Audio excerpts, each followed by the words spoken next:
Hi, it's Nicole. I have 5 modern classic titles for you today that I think would be fitting to read over the summer. They are short or medium in length, from about 200 pages to 400 pages. I didn't do this on purpose, but I noticed all of them are narrated from a young person's point of view. Young children, teenagers, or young adults. I'll mention a few titles from outside the 20th century at the end, just because they are too good to be missed out altogether. For each title, I'll tell you briefly what the story is about and why I associate it with summer specifically. First one, The Go-Between by L.P. Hartley. The Go-Between is the entire reason why this video exists. When I read it, I thought it'd be a perfect summer book. I'm aware this is the 3rd time I talk about this book on my channel, so I'll be brief. Goodreads summarizes it as an exploration of a young boy's loss of innocence. The back cover calls it a boy's traumatic initiation into the adult world of passion, deception, and hypocrisy. The novel was published in 1953. A man in his 60s looks back on his boyhood for the first time in 50 years, recalling events that took place on a summer visit to a Norfolk country house in 1900 when he was 12. Leo expected to run wild with his schoolmate in and out of the country house Brandon Hall, but Marcus fell sick soon after Leo arrived. Leo became a messenger between Ted, the farmer, and Marianne, the beautiful young woman at the hall. The temperature and the thermometer are almost characters themselves in the story. The mark of the thermometer didn't just read the temperature of the day, it also signified the emotional temperature of Leo and the intensity of the various relationships. Here's a paragraph where Leo talked about the heat. From being my enemy, the summer had become my friend. This was another consequence of our Norwich shopping. I felt I had been given the freedom of the heat, and I roamed about in it as if I was exploring a new element. I liked to watch it rise shimmering from the ground and hang heavy on the tops of the darkening July trees. I liked the sense of suspended movement that it gave, or seemed to give, reducing everything in nature to the stillness of contemplation. I liked to touch it with my hand and feel it on my throat and round my knees, which now were bare to its embrace. I yearned to travel far, even further into it, and achieve a close approximation with it, for I felt that my experience of it would somehow be cumulative, and that if it would only get hotter and hotter, there was a heart of heat I should attain to. To the Lighthouse is a 1927 novel by Virginia Woolf. The novel centers on the Ramsay family and their visits to the Isle of Skye in Scotland between 1910 and 1920. The story is set in a house where the family, Mr. and Mrs. Ramsay, their 8 children and guests, spent their summer holiday. The novel is autobiographical. In real life, Woolf and her family went to St. Ives, Cornwall, for their summer holidays since she was a kid. It's one of the iconic streams of consciousness novels. There's not much action, but there is the sea and a lighthouse. The sea is associated with summer in my mind, and the sea is everywhere in this novel. I will read you a little bit, so if you've never read a novel like this before, you can have a taste of how a novel can be 200 pages long with nothing happening. I'll read you a little bit from page 24 from the Oxford World Classics edition. This is Mrs. Ramsay talking to her son. "And even if it isn't fine tomorrow," said Mrs. Ramsay, raising her eyes to glance at William Banks and Lily Briscoe as they passed. These are 2 of her guests. "It will be another day. And now," she said, thinking that Lily's charm was her Chinese eyes aslant in her white, puckered little face, "but it would take a clever man to see it. And now stand up and let me measure your leg." For they might go to the lighthouse after all, and she must see if the stocking did not need to be an inch or 2 longer in the leg. Smiling, for an admirable idea had flashed upon her this very second. William and Lily should marry. She took the heather mixture stocking, with its crisscross of steel needles at the mouth of it, and measured it against James's leg.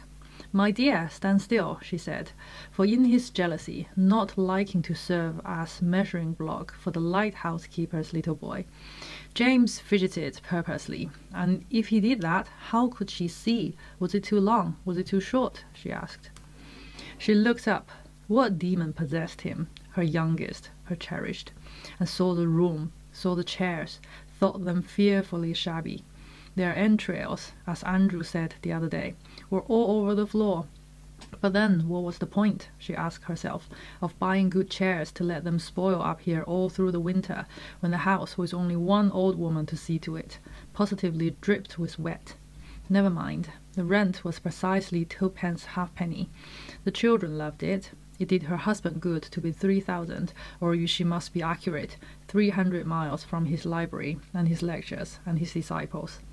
And there was room for visitors, mats, camp beds, crazy ghosts of chairs and tables, whose London life of service was done. They did well enough here, and a photograph or two, and books. Books, she thought, grew of themselves. She never had time to read them. Alas, even the books that had been given her, and inscribed by the hand of the poet himself. For her whose wishes must be obeyed, the happier Helen of our days. Disgraceful to say, she had never read them. And Crum on the mind and Bates on the savage customs of Polynesia. "My dear, stand still," she said. Neither of those could one send to the lighthouse. At a certain moment, she supposed, the house would become so shabby that something must be done. If they could be taught to wipe their feet and not bring the beach in with them, that would be something. Crabs she had to allow, if Andrew really wished to dissect them, or if Jasper believed that one could make soup from seaweed, one could not prevent it, or Rose's objects, shells, reeds, stones, for they were gifted, her children, but all in quite different ways, and the result of it was, she sighed, taking in the whole room from floor to ceiling, as she held the stocking against James's leg, that things got shabbier and got shabbier summer after summer. The mat was fading, the wallpaper was flapping. You couldn't tell any more that those were roses on it. Still, if every door in a house is left perpetually open, and no lockmaker in the whole of Scotland can mend a bolt, things must spoil. What was the use of flinging a green cashmere shawl over the edge of a picture frame? In 2 weeks it would be the color of pea soup. But it was the doors that annoyed her. Every door was left open. She listened. The drawing-room door was open. The hall door was open. It sounded as if the bedroom doors were open, and certainly the window on the landing was open, for that she had opened herself. That windows should be open, and doors shut, simple as it was. Could none of them remember it? She would go into the maid's bedroom at night and find them sealed like ovens, except for Maurice, the Swiss girl, who would rather go without a bath than without fresh air. But then at home, she had said, "The mountains are so beautiful."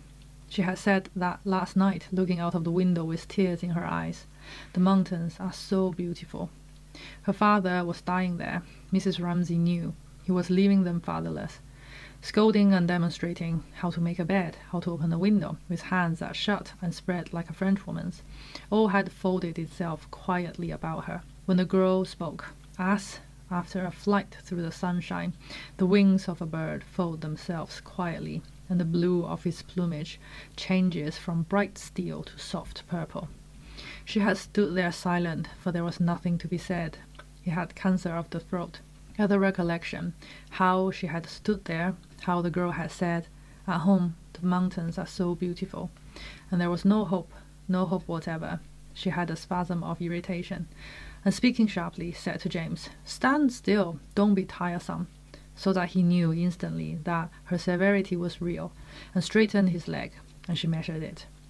The stocking was too short by ½ an inch at least, making allowance for the fact that Solly's little boy would be less well-grown than James. "It's too short," she said, "ever so much too short." Never did anybody look so sad, bitter and black, halfway down in the darkness, in the shaft which ran from the sunlight to the depths. Perhaps a tear formed, a tear fell. The water swayed this way and that, received it, and were at rest. Never did anybody look so sad. I find it effortless and beautiful. So some pages like this I can follow like following my own mind. Some pages I have no idea what's going on and that's alright. It's probably the most challenging on this list, especially if you are not used to the writing style. But if you want to give modernist novels or streams of consciousness a go, I'd recommend this one instead of Ulysses.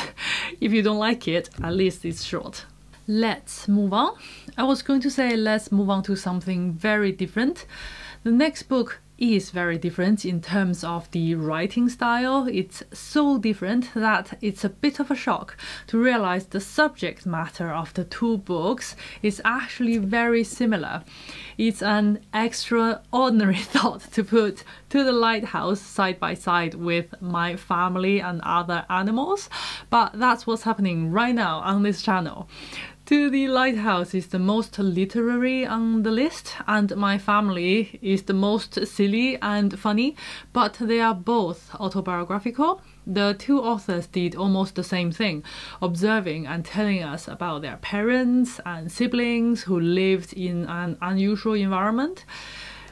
Gerald Durrell from a first-person perspective and Virginia Woolf from multiple third-person perspectives. The two books are similar but also completely different.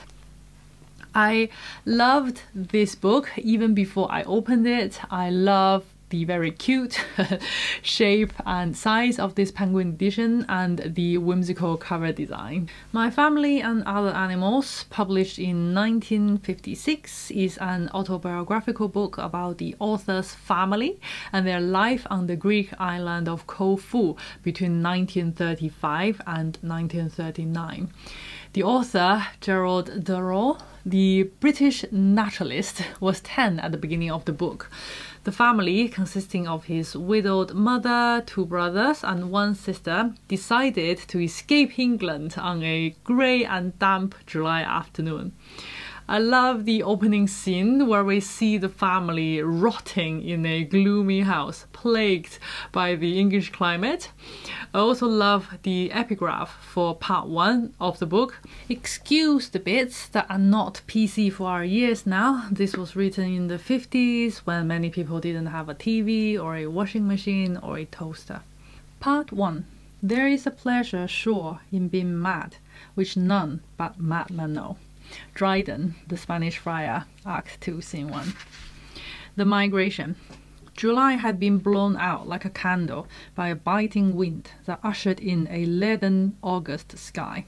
A sharp, stinging drizzle fell, billowing into opaque grey sheets when the wind caught it. Along the Bournemouth seafront, the beach huts turned blank wooden faces towards a greeny grey, froth-chained sea that leaped eagerly at the cement bulk of the shore.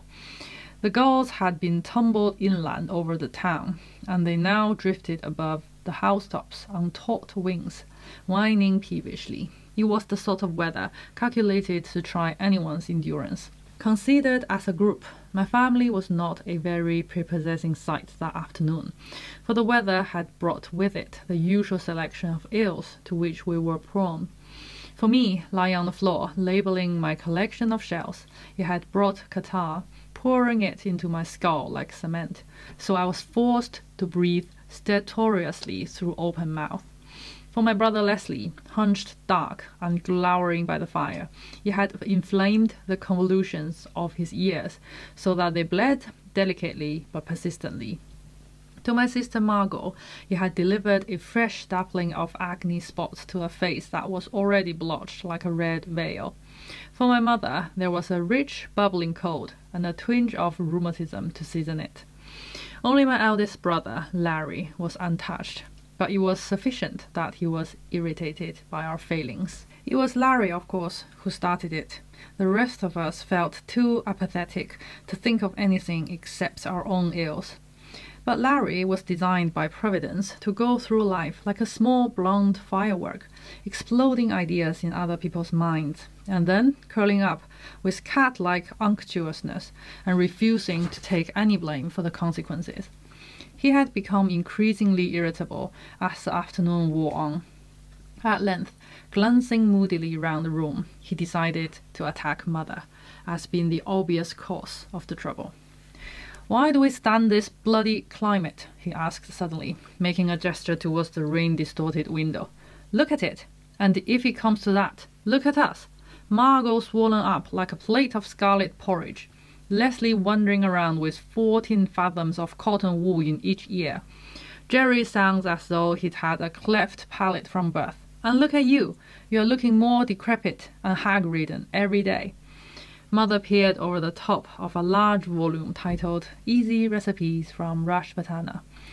"Indeed, I'm not," she said indignantly. "You are," Larry insisted. "You are beginning to look like an Irish washerwoman, and your family looks like a series of illustrations from a medical encyclopedia." Mother could think of no really crushing reply to this, so she contented herself with a glare before retreating once more behind her book. "What we need is sunshine," Larry continued. "Don't you agree, Les?" Les! Leslie unravelled a large quantity of cotton wool from one ear. "What do you say?" he asked. "There you are," said Larry, turning triumphantly to Mother. "It's become a major operation to hold a conversation with him. I ask you, what a position to be in. One brother can't hear what you say, and the other can't be understood. Really, it's time something was done. I can't be expected to produce deathless prose in an atmosphere of gloom and eucalyptus." "Yes, dear," said Mother vaguely. "What we all need," said Larry, getting into his stride again, "is sunshine, a country where we can grow." "Yes, dear, that would be nice," agreed Mother, not really listening. "I had a letter from George this morning. He says Corfu's wonderful. Why don't we pack up and go to Greece?" "Very well, dear, if you like," said Mother unguardedly. Where Larry was concerned, she was generally very careful not to commit herself. "When?" asked Larry, rather surprised at this cooperation. Mother, perceiving that she had made a tactical error, cautiously lowered Easy Recipes from Rashbatana. "Well, I think it would be a sensible idea if you were to go on ahead, dear, and arrange things. Then you can write and tell me if it's nice, and we all can follow," she said cleverly. "You said that when I suggested going to Spain, and I sat for 2 interminable months in Seville, waiting for you to come out, while you did nothing except write me massive letters about drains and drinking water, as though I was town clerk or something. No, if we are going to Greece, let's all go together." "You do exaggerate, Larry," said Mother plaintively. "Anyway, I can't go just like that. I have to arrange something about this house." "Arrange? Arrange what? For heaven's sake, sell it." "I can't do that, dear," said Mother, shocked. "Why not?" "But I've only just bought it." "Sell it while it's still untarnished, then." "Don't be ridiculous, dear," said Mother firmly. "That's quite out of the question. It would be madness." So we sold the house and fled from the gloom of the English summer, like a flock of migrating swallows. They were made welcome by the locals. Each family member had their own fun and adventure, and the author quickly fell in love with the natural world as he ran wild in and out of their various houses. In the introduction and acknowledgement session at the front, the author says, "This is the story of a 5-year sojourn that I and my family made on the Greek island of Corfu. It was originally intended to be a mildly nostalgic account of the natural history of the island, but I made a grave mistake by introducing my family into the book in the first few pages. Having got themselves on paper, they then proceeded to establish themselves and invite various friends to share the chapters. It was only with the greatest difficulty and by accessing considerable cunning that I managed to retain a few pages here and there, which I could devote exclusively to animals." To be honest, I enjoyed the stories about his family a lot more than the animals. Watching them from close quarters as they travel across Europe in 30s style, argue over the dog, or fall into the sea from a washed-up boat makes me want to leave my ordinary life behind just like that and move to somewhere sunny for 5 years too. Rebecca was one of the first modern classics I tried. I was very surprised at how accessible it was. I had this crooked idea of what a classic should be like. They are serious and daunting and basically nonsensical to me. But Rebecca was nothing of the sort. It was fast-paced, it was a thriller. It shows how a young woman grows from innocent, timid and soft to mature, cool, calculating and hard, almost overnight. Rebecca is a 1938 Gothic novel written by Daphne du Maurier. The narrator, a naive young woman in her early 20s, got into a relationship with a wealthy widower, Maxime de Winter, who was 20 years older. They got married and after the honeymoon returned to his enormous posh country house, the famous Manderley. The first time the narrator was driven to this country house, her new home, she saw something beautiful and powerful, fierce, hostile and murderous, the red rhododendrons. The length of it began to nag at my nerves. It must be this turn, I thought, or round that further bend. But as I leant forward in my seat, I was forever disappointed. There was no house, no field, no broad and friendly garden, nothing but the silence and deep woods. The lodge gates were a memory, and the high road something belonging to another time, another world. Suddenly, I saw a clearing in the dark drive ahead, and a patch of sky, and in a moment the dark trees had thinned, the nameless shrubs had disappeared, and on either side of us was a wall of colour. Blood red, reaching far above our heads. We were amongst the rhododendrons. There was something bewildering, even shocking, about the suddenness of their discovery. The woods had not prepared me for them. They startled me with their crimson faces, massed one upon the other in incredible profusion, showing no leaf, no twig, nothing but the slaughterous red, luscious and fantastic, unlike any rhododendron plant I had seen before. I glanced at Maxime. He was smiling. "Like them?" he said. I told him yes, a little breathlessly, uncertain whether I was speaking the truth or not. For to me, a rhododendron was a homely, domestic thing, strictly conventional, mauve or pink in color, standing one beside the other in a neat round bed. And these were monsters, rearing up to the sky, massed like a battalion. Too beautiful, I thought, too powerful. They were not plants at all. And this is one of the most memorable scenes. Now, as soon as I hear the title, I see a dark tunnel of blood-red rhododendron flower heads looming over me, looking down at me. This is also why I think of Rebecca as a summer book. I associate rhododendron with early June in England. The narrator very soon discovered that her husband and Manderley were very much haunted by the memory of Rebecca, the first Mrs. de Winter, who died in an accident a year ago. Rebecca was everything that the narrator wasn't. Rebecca was refined, beautiful and capable. She was perfect. Everyone knew and loved Rebecca. The narrator, on the other hand, didn't know how to dress or talk or relate to the servants. She didn't have the experience or the confidence to manage the house, and she doubted her husband's love. She didn't even have a name. The author didn't give her one. She felt inferior, inadequate, like an imposter. He did not belong to me at all. He belonged to Rebecca. He still thought about Rebecca. He would never love me because of Rebecca. She was in the house still, as Mrs. Danvers had said. She was in that room in the west wing.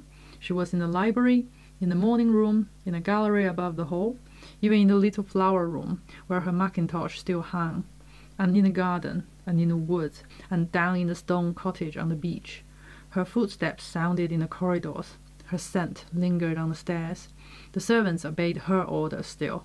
The food we ate was the food she liked. Her favorite flowers filled the rooms. Her clothes were in the wardrobe in her room.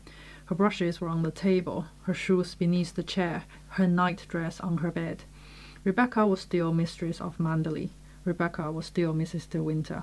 I had no business here at all. I had come blundering like a poor fool on ground that was preserved. "Where is Rebecca?" Maxime's grandmother had cried. "I want Rebecca. What have you done with Rebecca?" She did not know me. She did not care about me. Why should she? I was a stranger to her. I did not belong to Maxime or to Manderley. And Beatrice at our first meeting, looking me up and down, frank, direct. "You are so very different from Rebecca." Frank, reserved, embarrassed when I spoke of her, hating those questions I had poured upon him, even as I had hated them myself, and then answering that final one as we came towards the house, his voice grave and quiet. Yes, she was the most beautiful creature I've ever seen. Rebecca, always Rebecca. Wherever I walked in Manderley, wherever I sat, even in my thoughts and in my dreams, I met Rebecca. I knew her figure now, the long slim legs, the small and narrow feet, her shoulders broader than mine, the capable clever hands that could steer a boat, could hold a horse, hands that arranged flowers, made the models of ships, and wrote Max from Rebecca on the fly-leaf of a book. I knew her face too, small and oval, the clear white skin, the cloud of dark hair. I knew the scent she wore. I could guess her laughter and her smile.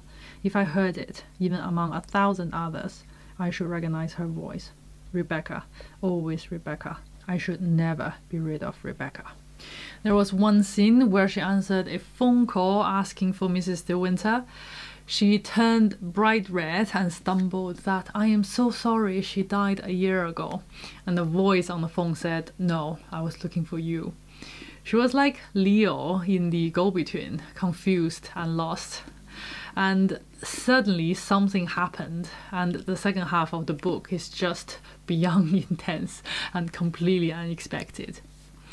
I was very glad that I knew nothing about the novel when I first read it, and I loved the experience. Now I know the ending. I want to go back and read it again, because I think knowing the truth changes the meaning of everything everybody said and did. Apologies, everything on this list is very British. The next one is finally not. Picnic at Hanging Rock is an Australian historical fiction novel by Joan Lindsay, first published in 1967. The novel, set in 1900, is about a group of female students at an Australian girls' boarding school who disappeared at Hanging Rock while on a Valentine's Day picnic. 3 of the older students wanted to get a bit closer to the rock for some sketches and some materials for their essay, and 1 younger girl tagged along. Some of them came back without their memory. Did something traumatic happen? Did they pretend that they couldn't remember anything? And some of them never came back at all. All this happened in the first 3 chapters. The rest of the book is about what happened next. Obviously, policemen were called, parents had to be told, and news reporters started to turn up at the boarding school.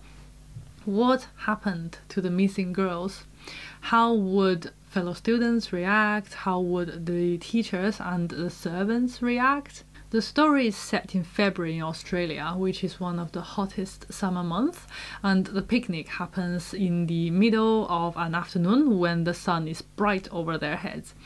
The heat is very memorable, and it's very surprising that a story happens in a white, hot, bright summer can be so dark and chilling. The story on one level discusses the relationship between human and nature. One image that burned into my mind was this group of clean, neat boarding school girls in their white and delicate muslin dresses in the middle of a wild landscape. Except for those people over there with the wagonette, we might be the only living creatures in the whole world, said Edith, airily dismissing the entire animal kingdom at one stroke. The sunny slopes and shadowed forest, to Edith so still and silent, were actually teeming with unheard rustlings and twitterings, scufflings, scratchings, the light brush of unseen wings. Leaves, flowers, and grasses glowed and trembled under the canopy of light. Cloud shadows gave way to golden motes dancing above the pool, where water beetles skimmed and darted. On the rocks and grass, the diligent ants were crossing miniature Saharas of dry sand, jungles of seeding grass, in the never-ending task of collecting and storing food. Here, scattered about amongst the mountainous human shapes, were heaven-sent crumbs, caraway seeds, a shred of crystallized ginger, strange, exotic, but recognizably edible loot. A battalion of sugar ants, almost bent in half with the effort, were laboriously dragging a piece of icing off the cake towards some subterranean ladder, dangerously situated within inches of Blanche's yellow head, pillowed on a rock. Lizards basked on the hottest stones. A lumbering armor-plated beetle rolled over in the dry leaves and lay helplessly kicking on its back. Fat white grubs and flat grey wood lice preferred the dank security of layers of rotting bark. Torpid snakes lay coiled in their secret holes awaiting the twilight hour, when they would come sliding from hollow logs to drink at the creek, while in the hidden depths of the scrub the birds waited for the heat of the day to pass. Insulated from natural contacts from earth, air, and sunlight, by corsets pressing on the solar plexus, by voluminous petticoats, cotton stockings, and kid boots, the drowsy, well-fed girls lunging in the shade were no more a part of their environment than figures in a photograph album, arbitrarily posed against the backcloth of cork rocks and cardboard trees. Now the bonus classic English literature titles that are fitting for summer but are not from the 20th century. I have to mention a couple of Shakespeare. The obvious one would be A Midsummer Night's Dream, crazy, silly, and great fun. I mostly love it because Shakespeare allows Hermia and Helena to fight for their love in physical and unladylike ways, so full of life and energy. It's a happier sight than watching Juliet waiting, weeping, and dying all by herself. Another great love of mine is Much Ado About Nothing. I associate it with summer because of the multiple garden parties where Beatrice and Benedict hide in bushes. I love the couple, how their marriage is built on knowing each other true and well via witty verbal abuse and honest argument, especially when you compare them to the other couple who hardly ever speak to each other and nearly end up in a tragedy. One Victorian title, Three Men in a Boat, to say nothing of the dog, was published in 1889 and written by Jerome K. Jerome. It's about a 2-week boating holiday along the Thames. It's witty, silly, and fun, Victorian style. Which one would you like to give it a try? That's all for today. Thank you for watching. I will see you in my next one.